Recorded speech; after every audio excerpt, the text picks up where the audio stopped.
পশ্চিমবঙ্গের শিক্ষা ব্যবস্থায় বেসরকারীকরণ পিপিপি মডেল এই নিয়ে গতকাল সকালে একটা বিস্তারিত আলোচনা করেছি, যেখানে আমি একটা বিষয় সবার সামনে উপস্থাপন করার চেষ্টা করেছিলাম যে পিপিপি মডেলটা কি, আসলে কিভাবে পিপিপি মডেল কাজ করে এবং এই মডেলে কীভাবে বেসরকারি সংস্থা এবং রাজ্য সরকারের যুগ্ম প্রচেষ্টাতে যৌথ উদ্যোগে স্কুলগুলো চালানো হয় এবং সেখানে সরকারের ভূমিকা কতটুকু এবং সেখানে যে প্রাইভেট কোম্পানি বা প্রাইভেট সংস্থা রয়েছে তাদের ভূমিকা কতটুকু।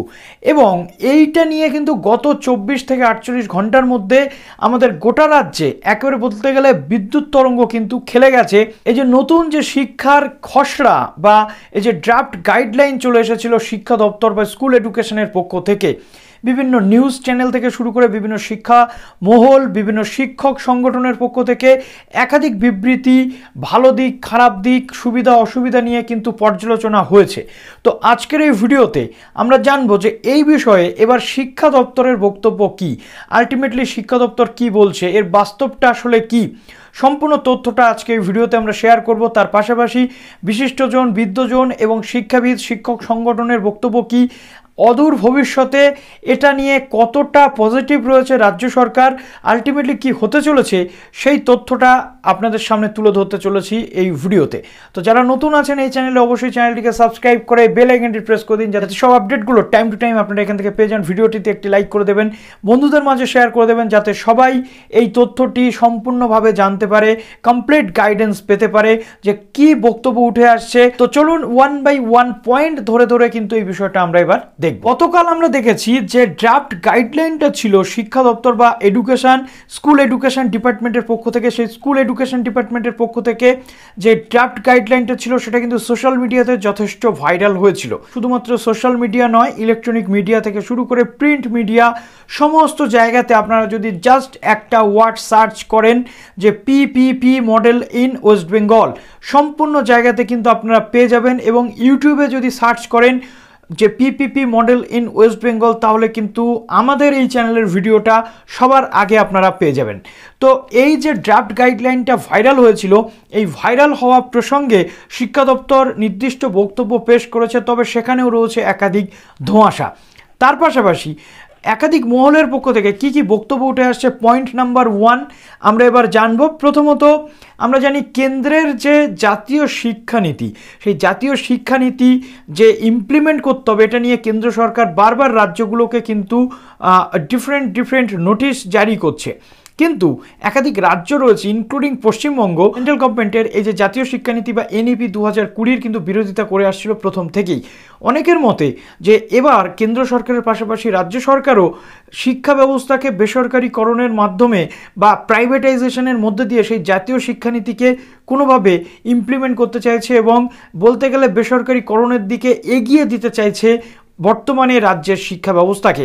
নাম্বার 2 বলা হচ্ছে এই যে নোটিফিকেশন বা ড্রাফট যে গাইডলাইন ছিল, এখানে যদি আপনারা খেয়াল করেন আপনারা দেখবেন যে এখানে কোনো সিগনেচার কারোর ছিল না, কোনো ডেট কিন্তু দেওয়া ছিল না।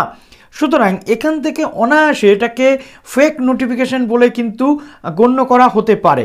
তবে সেটা যেমন ঠিক, তেমনি তার অপোজিটে আবার একটি লজিক কাজ করছে যে রাজ্য সরকারের পক্ষ থেকে এরকমভাবে একটি ড্রাফট গাইডলাইনকে ভাইরাল করানো হয়েছে এবং ভাইরাল করানোর মধ্যে দিয়ে একটা বিষয় জানতে চাওয়া হয়েছে যে রাজ্যের সাধারণ মানুষ এই পিপিপি মডেল বা এই শিক্ষাক্ষেত্রের এই নতুন যে বৈশিষ্ট্য আসতে চলেছে এটা নিয়ে রাজ্যের মানুষের প্রতিক্রিয়া কি, জিনিসটা করতে চেয়েছে এমনও কিন্তু মত রয়েছে বিশিষ্ট শিক্ষা মহলের। আর সেই সাথে আমরা যদি আরও লক্ষ্য করি, এই যে পিপিপি মডেল স্কুলগুলোতে সম্পূর্ণ শিক্ষক নিয়োগ, সম্পূর্ণ শিক্ষকদের বেতন এবং শিক্ষার পরিকাঠামো নির্মাণ, শিক্ষাক্ষেত্রে বিভিন্ন যে খরচ রয়েছে সেই খরচগুলো কিন্তু টোটালটাই পরিচালনা করবে সেই প্রাইভেট অর্গানাইজেশন বা সেই যে প্রাইভেট সংস্থা।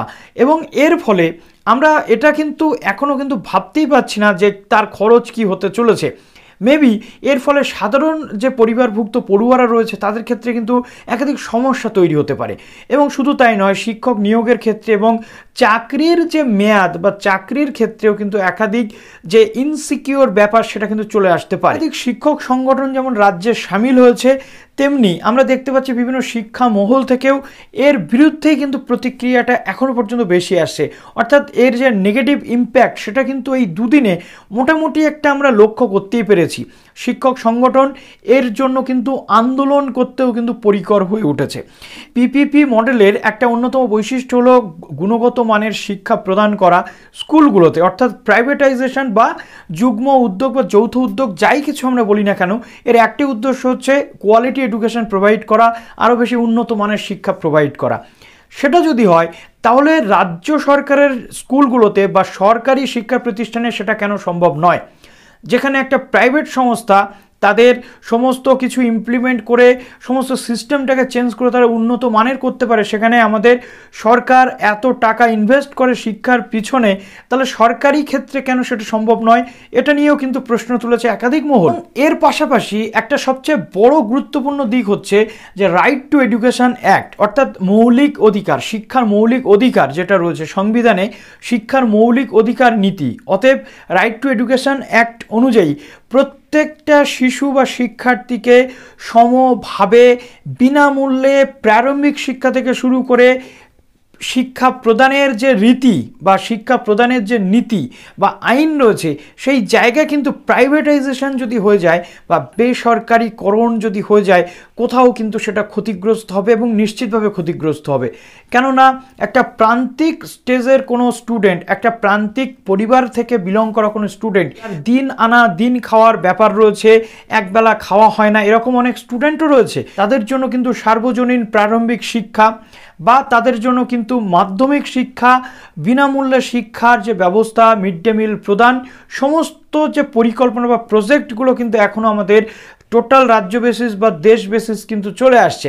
তাহলে যদি প্রাইভেটাইজেশন হয়ে যায় সেই জায়গাগুলো কিন্তু থাকবে না, এটা আমাদেরকে আগে বুঝতে হবে। আমরা কোথাও নিশ্চয়ই দেখি না যে পিপিপি মডেল বা প্রাইভেট কোনো স্কুলে মিড ডে মিল প্রদান করা হচ্ছে। সেখানে কিন্তু পড়তে গেলে পার মান্থ নির্দিষ্ট চার্জ কিন্তু দিতে হয় বা একটা ফিস কিন্তু দিতে হয়, মান্থলি ফিস, যেটা আমাদের সরকারি স্কুলগুলোতে কিন্তু লাগে না।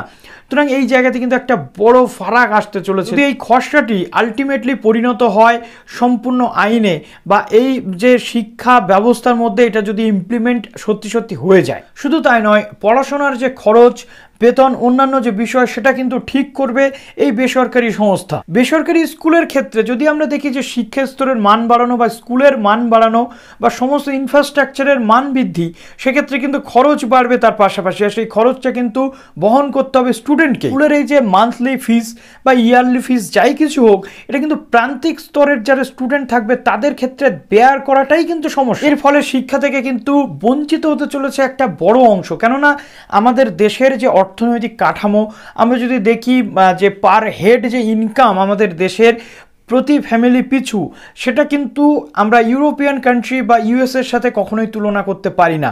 এই দৃষ্টিকোণ থেকে, সেই প্রেক্ষাপট থেকে আমাদের সমগ্র শিক্ষা ব্যবস্থাটাকে সেইভাবেই কিন্তু সাজানো হয়েছে অ্যাজ পার সিচুয়েশান এবং পরিস্থিতি অনুযায়ী বা আমাদের পরিবেশ পরিস্থিতি অনুযায়ী, প্রত্যেকের গড় আয় অনুযায়ী আমাদের শিক্ষা ব্যবস্থাটাকে কিন্তু সেইভাবেই সরকারিভাবে সাজানো হয়েছে বা শিক্ষা নীতি কিন্তু সেইভাবেই প্রোভাইড করা হয়। সামগ্রিক এই বিষয়টি থেকে আমরা কিন্তু এটাই বুঝতে পারলাম যে আলটিমেটলি এই যে নতুন প্রসেস হতে চলেছে, এটা নিয়ে কিন্তু যথেষ্ট জটিলতা সৃষ্টি হতে পারে এবং এই নিয়ে কিন্তু একাধিক যে নেগেটিভিটি সেটাও তৈরি হতে পারে। তো এবার শিক্ষা দপ্তরের পক্ষ থেকে কি বলা হচ্ছে এটা নিয়ে অবশ্যই আপনাদের সামনে রাখবো এবং বাদবাকি যে বক্তব্যগুলো রয়েছে সেগুলো রাখবো। আর এই সংক্রান্ত একটি খসড়া ছড়িয়ে পড়ায় প্রতিক্রিয়া তৈরি হয়েছে শিক্ষা মহলে। বিভিন্ন মাধ্যমে যে খসড়া নিয়ে এত জল্পনা হয়েছে, সেখানে কোনো সরকারি নির্দেশিকার নম্বর, নির্দেশিকার যে প্রকাশের দিন উল্লেখ নেই, ফলে সত্যতা নিয়ে কিন্তু দানা বেঁধেছে এবং এই খসড়াটি ঠিক নয় বলে বুধবার রাতে শিক্ষা দপ্তরের উচ্চমহল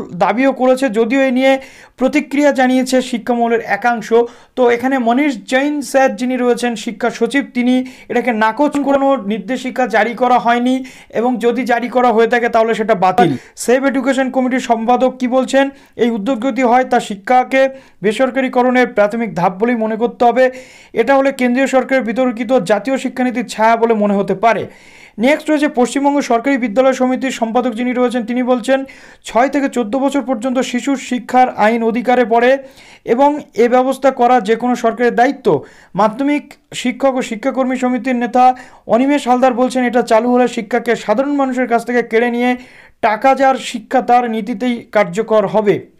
শিক্ষক শিক্ষাকর্মী শিক্ষানুরাগী ঐক্যমঞ্চের রাজ্য সম্পাদক কিঙ্কর অধিকারী বলছেন সাধারণ বাড়ির সন্তানেরা এই পিপিপি মডেলের শিক্ষার নাগাল পাবেন। Advanced society for headmasters and হেডমিস্ট্রেসের সাধারণ সম্পাদক চন্দন মাইতি বলছেন পুরোটাই পিপিপি মডেলে হলে শিক্ষা গ্রহণের অধিকার কেড়ে নেওয়া হবে। এবং শুধু তাই নয়, বিভিন্ন রাজনৈতিক বক্তব্য কিন্তু এখানে রয়েছে যে রাজ্য সরকারের শিক্ষা দপ্তরের একটি অভ্যন্তরীণ নোট চালাচালি চলছে, সেখানে সকলের মত নেওয়া হচ্ছে। তার মূল কথাটা হচ্ছে কার্যত শিক্ষাকে বেসরকারিকরণের দিকে নিয়ে যাওয়া, যেটা হলো একটা ভয়ঙ্কর পরিকল্পনা। সুতরাং এখান থেকে আমরা দেখতে পেলাম যে শিক্ষা দপ্তরের পক্ষ থেকে পরিষ্কার করে কিছু এখনও কিন্তু বলা হয়নি, কিন্তু সেখান থেকে বলা হচ্ছে যে এরকম কোনো নির্দেশিকা এর কোনো সত্যতা নেই বা এরকম কিছু জারি করা হয়নি। তো এটা নিয়ে কিন্তু এতটা ক্যাজুয়াল আমাদের হলে চলবে না, আমাদের এই বিষয়টা যথেষ্ট উদ্বেগের বিষয়। সুতরাং এটা নিয়ে কিন্তু আমাদের চর্চা চলতেই থাকবে। তো এই বিষয়ে আপনাদের কি মতামত অবশ্যই কমেন্ট সেকশনে জানাবেন। ভালো থাকবেন সবাই, অল দ্য বেস্ট।